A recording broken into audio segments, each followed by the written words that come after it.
Greetings friends, Jared here with another review from Fanboys Forever, and today I've decided to have a look at the brand new Power Rangers Lightning Collection Mighty Morphin Z Putty from Hasbro. And yes, we'll be having a look at 3 of these guys, because why order 1 when you can order 3? This is an army builder I've been waiting for a long time. Missed out on the original Putty. I guess I'm waiting for a single pack release of that, and I'm sure that we'll see that at some point. But let's go ahead and take a look at these guys. All right, friends, and here we have the Z Putty out of his packaging. So as you can see, I've got him posed with the other 2 in the background here. So let's go ahead and have a look. First off, I have to say that the look definitely fits the bill. These guys are totally unmistakable, and there's a few specific, usually I don't talk about colors till after sculpt, but let's talk about some of the color here, because I do want to compliment Hasbro on some of their color matching. It's not something we talk about much with the Lightning Collection, but here I have to say how great it is that they were able to match the kind of off gray tone of the vests that they put over the Golem costumes from Zyuranger to do these suits. And it's just this kind of like, I don't know, brownish, tannish kind of color for the vest. And I was very impressed that they were able to get this just right. Also, I think that the gray is very nice for the bodysuit, and I really like how dark they've got the tones for the big rock gloves.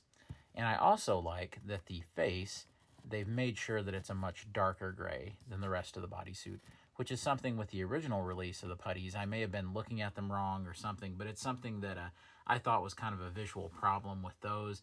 I thought the gray on the faces was much too light, and in all truth, you could probably still apply a black wash to this and improve the look of it quite a bit, and also bring out some of those facial details a little bit better.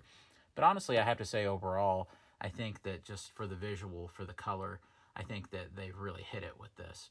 Let's talk a little more about the actual sculpt itself. First off, we'll start with the top here. You can see that we have a very detailed head sculpt, and I love all the little bumps and the rocks and even the ridges, which is around the lips. This is really, really cool.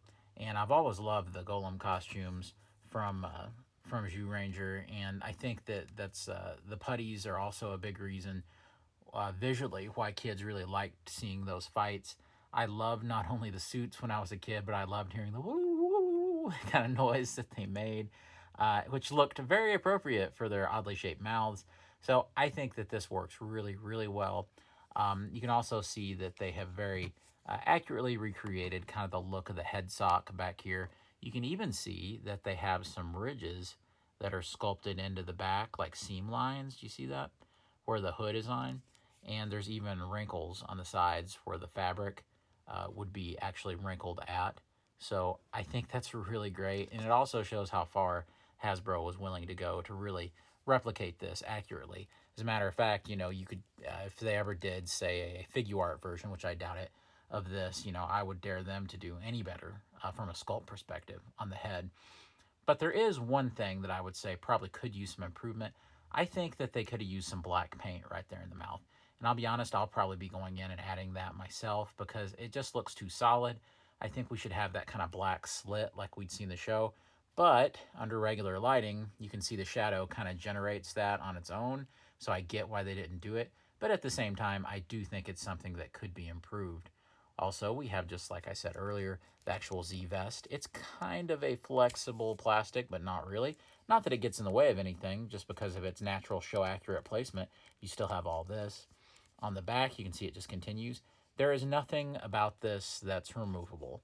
And at first, I kind of wondered, okay, am I going to be able to take this off? Will they have like the striping under there like a regular Golem or Putty does? And the answer is no. It doesn't appear that there's any striping under it. I could be wrong, but I'd have to cut this off to really find out. It's on there very tightly, so it's not like you can flex it off. A couple of my samples, one of the shoulder straps up here was kind of like over too much, like this. So all you have to do is just pull it and kind of reposition it and kind of just, you could probably heat it up too and get it exactly where you want it. So at least it's flexible enough to where you can work with that.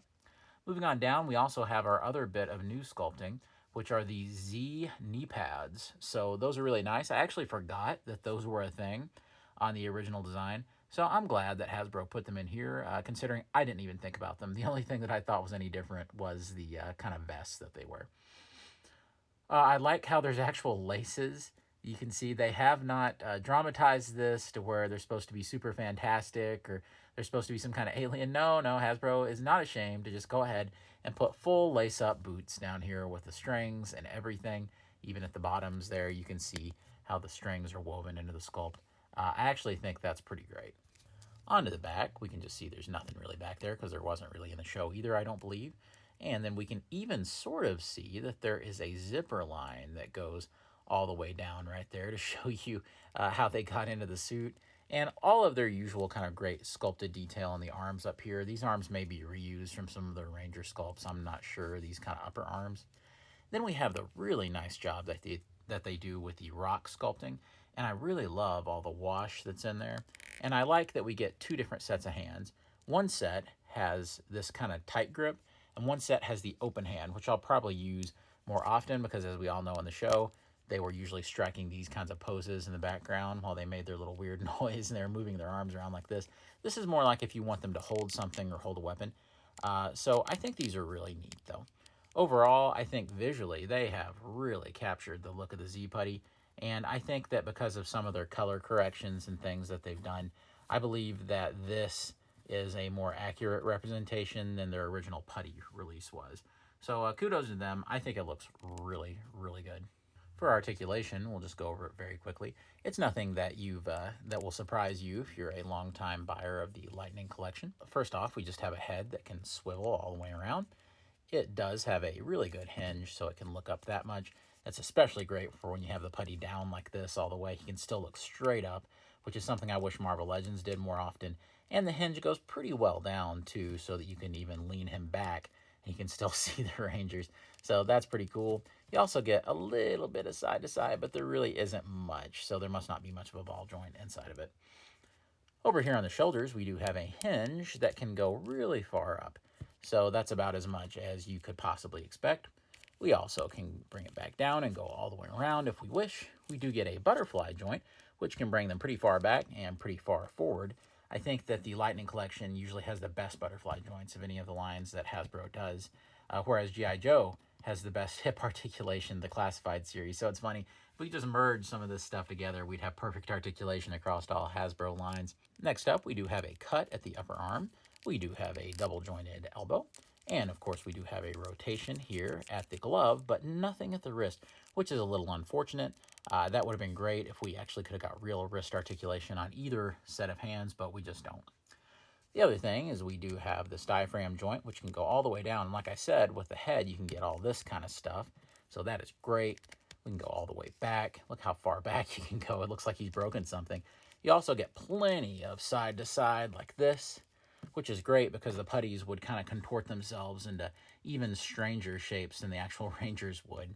We don't get anything down at the waist, but we are able to go all the way around up here, so that kind of does the same job. And I always prefer it when it's up here instead of down there. No use for an ugly cut around the waist if you don't need one. Also, for the splits, you can get about this much, which is probably about as good as we saw the putties do in the show. Might have been a few times when they did full splits. We can go up really well, so you can get some nice karate kicks. You get a cut right there. You get a double joint at the knee, and I like how the knee pad kind of juts out like that, so that's cool. We also get a side-to-side rotation right there at the boot. We get a pretty good little hinge, too, which is just like all the other hinges in the line, and plenty of ankle pivot, so much so that it's really not a problem to stand him at his widest, and you can pretty well get it first try. Overall articulation is not a problem for this guy. The only thing they possibly could have done was added something for the wrists, but with the putties, it's not like you're going to have them using a whole lot of handheld accessories. They're mostly just going to be fighters anyway, so it's okay, but still, it would have been nice to have seen that.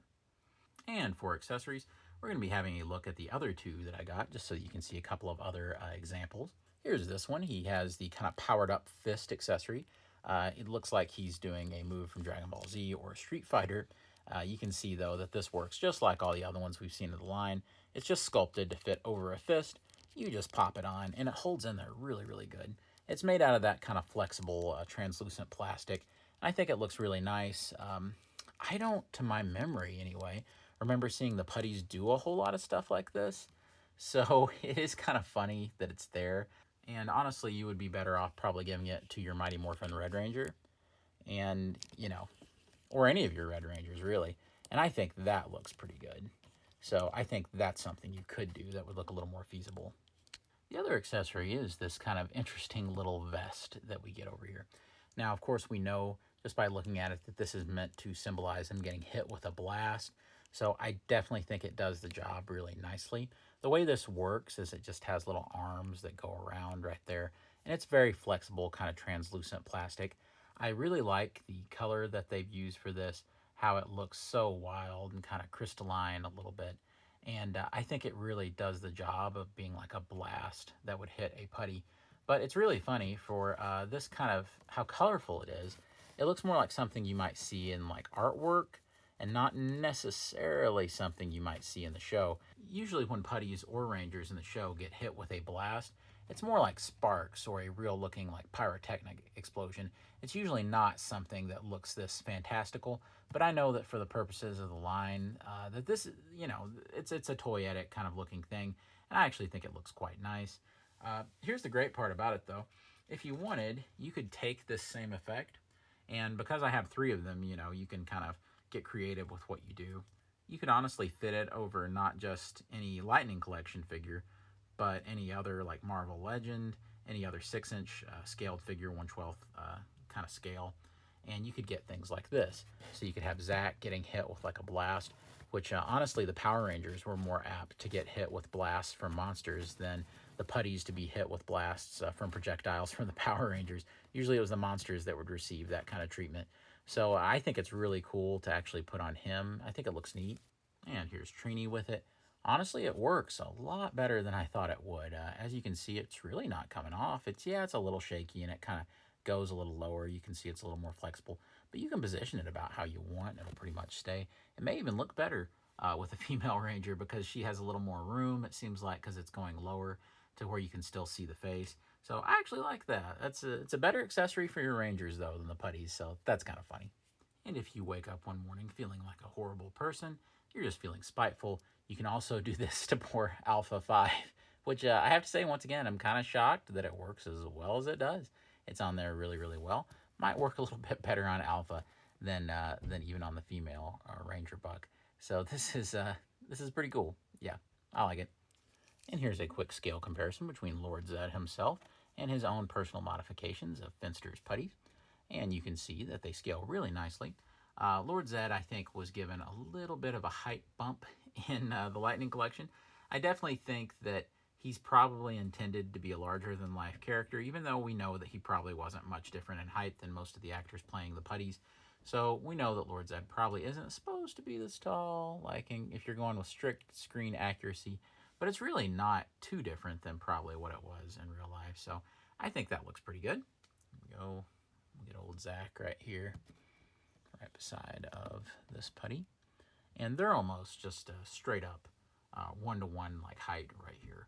And I think that's great because, as we know, a lot of the times in the Sentai footage and things, and some of the suit actors would switch out between being putties and sometimes rangers. It's whatever needed to happen that day on the job. So definitely their body type should be extremely similar, and they most definitely are. As a matter of fact, I do believe that there's probably some definite reuse going on here between the bodies, and honestly, that's the way it should be, because they're probably some of the very same stunt performers in Lycra bodysuits, so I do not think they should really be that different, which begs the question. It doesn't work nearly as well with the female heads, but you can see that you can get some of the silliest head-swapping action of all time if you so desire, so Billy Cranston can become a random putty if you wish. But don't forget about the putties themselves. We have to let them pretend a little bit too. So putties can head swap mercilessly with any male figure, and it's very funny. And here's a quick look at what your diorama could look like when you get all the putties in there. And I think that this really sells the idea that you need several of these guys in your collection. I remember as a kid, that was at the time that I was probably watching Power Rangers the most frequently, when they introduced Lord Zed and around the beginning of season 2, and I was just thrilled.